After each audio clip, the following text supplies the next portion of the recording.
I'll quickly mention this. The son of Snow White producer Mark Platt, Jonah Platt is the son's name. He is speaking out publicly against Rachel Zegler and blaming her for the film's catastrophic failure at the box office. Our next story is the Snow White, what do you call it, producer's son. Good. Says Rachel Zegler hurt the film's box office with her actions in since-deleted comment. This is the exchange. Yeah. But it's failed in spite of Rachel Zegler. You know, it's a bad movie in spite of Rachel Zegler because of the writing.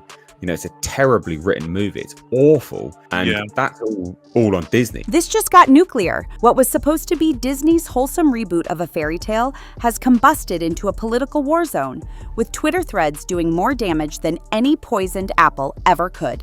Rachel Zegler, once Hollywood's singing sweetheart, has now found herself publicly torched by Jonah Platt, son of the film's own producer.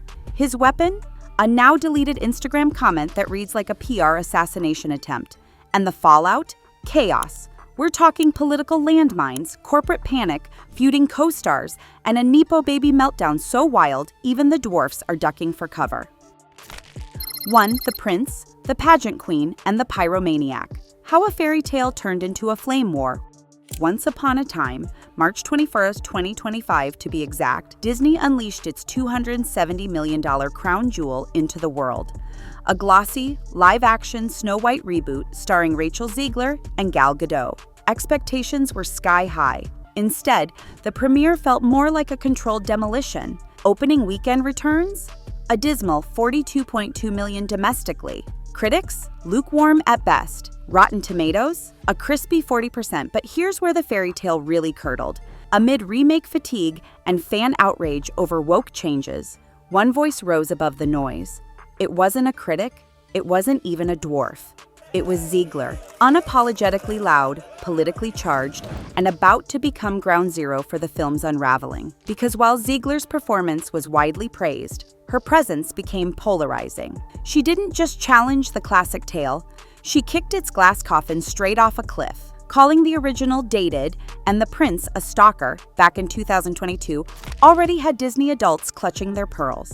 But the real detonation came later, when Zegler, riding high on 120 million trailer views, tweeted, "And always remember, free Palestine."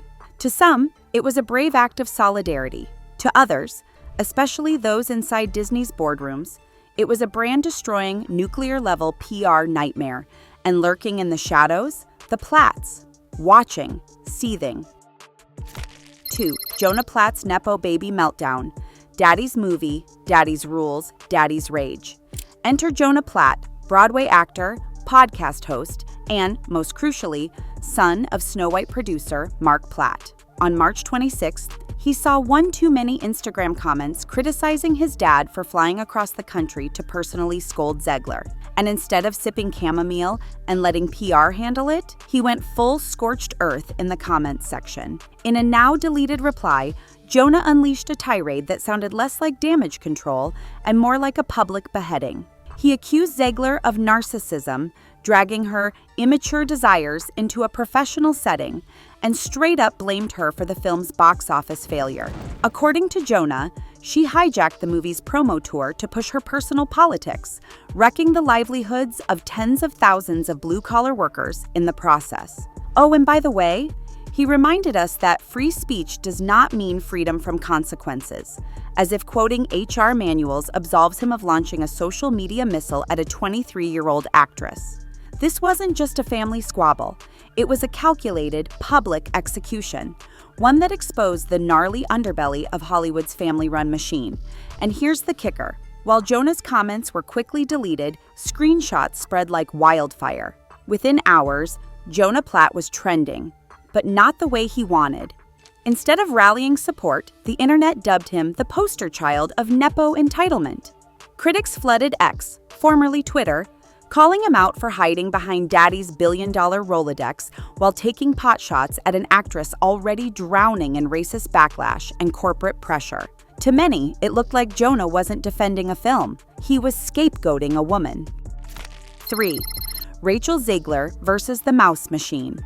When Free Palestine cost $270 million Let's talk about the post heard round the industry. Zegler's Free Palestine message, dropped casually in the middle of a thank you post about trailer views, triggered not just internet discourse, but full-on corporate crisis mode. Inside Disney, alarms were blaring. Executives reportedly reached out to her team immediately.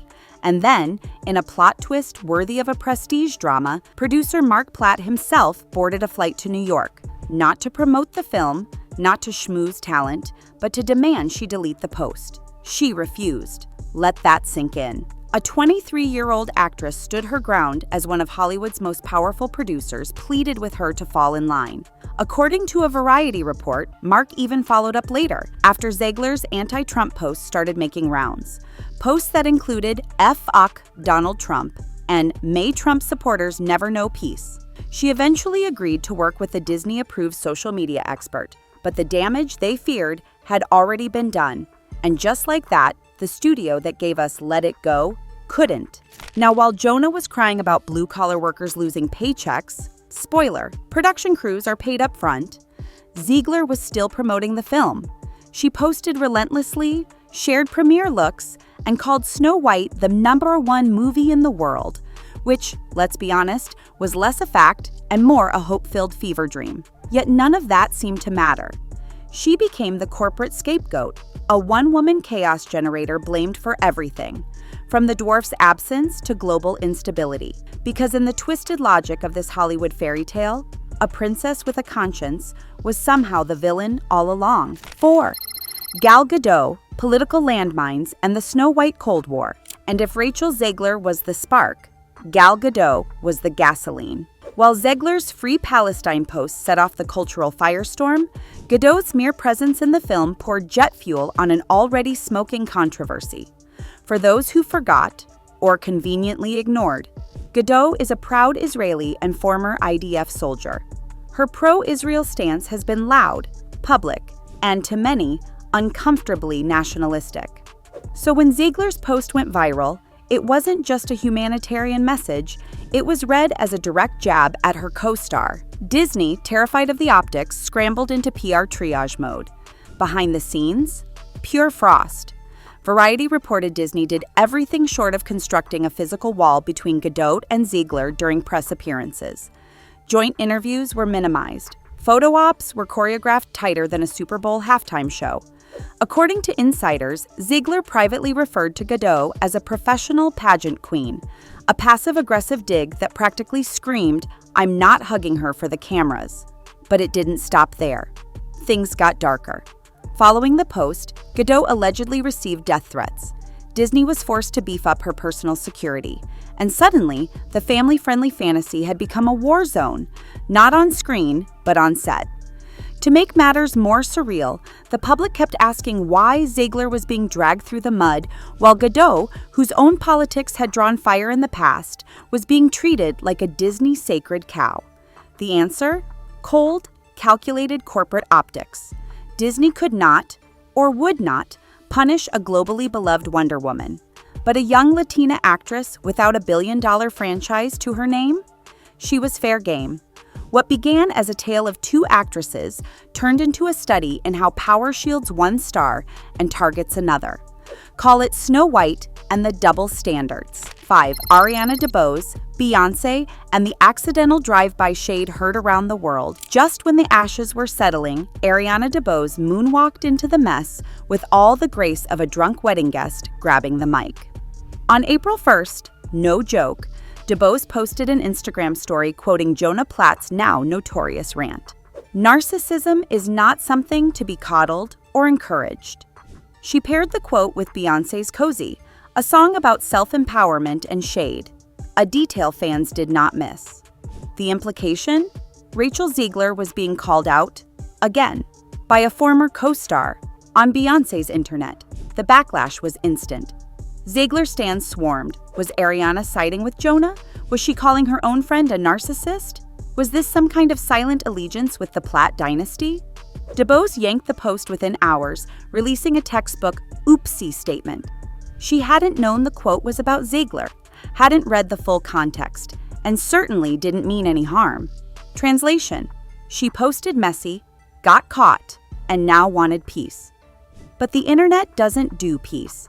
It does screenshots, side-eyes, and receipts. And the receipts weren't flattering. What followed was a new layer of humiliation for Zegler. Already under fire from Disney brass, now she was being hit with friendly fire from Broadway besties. DeBose, for her part, never directly apologized to Zegler. No tag, no clarification, just a vague mop-up job and a deleted story. The silence spoke volumes. In the court of public opinion, Zegler wasn't just fighting Jonah Platt anymore. She was being ghosted by her own tribe. Snow White wasn't surrounded by 7 dwarfs. She was surrounded by snakes. 6. Ben Platt breaks the bloodline. When the prodigal son said, "Not in my name," but just when it looked like the entire Platt clan was gunning for Zegler, one unexpected twist flipped the narrative, and it came from inside the family. On April 16th, Jonah's younger brother, Ben Platt, finally broke his silence. But instead of doubling down on the family crusade, he detonated it. In an Instagram story, Ben voiced support for Palestine, condemned the Israeli government's actions in Gaza, and very publicly separated his Judaism from Zionist identity. It was subtle, it was intentional, and it was a mic drop so loud it echoed across group chats. Suddenly, the family unity behind Jonah's rant began to crumble. Zegler fans hailed Ben as the good Platt, praising his courage for challenging his family's alleged bias. But it wasn't just a moral stand. It was a strategic one. Ben Platt is still trying to salvage a career post-Dear Evan Hansen. Aligning himself with an increasingly discredited family narrative wasn't just risky, it was suicidal. By siding with Zegler, he did what his brother never could: read the room. What does this mean for the greater Platt legacy? Nothing good. Jonah's podcast has become a lightning rod for accusations of Zionist bias. Their mother, Julie Platt, a vocal pro-Israel advocate, now finds her philanthropic work under new scrutiny. And Mark, the producer who once flew cross-country to clean up Zegler's mess, is now looking like the architect of a Hollywood vendetta. If this was supposed to be damage control, it backfired so hard the entire Platt brand might need a full rebrand. In the end, Snow White wasn't undone by poisoned apples or evil queens. It was strangled by politics, power plays, and one very loud Instagram comment. Rachel Zegler may have been the lightning rod, but the real storm was always about something deeper: who gets to speak, who gets silenced, and what Hollywood really does when a princess refuses to play nice.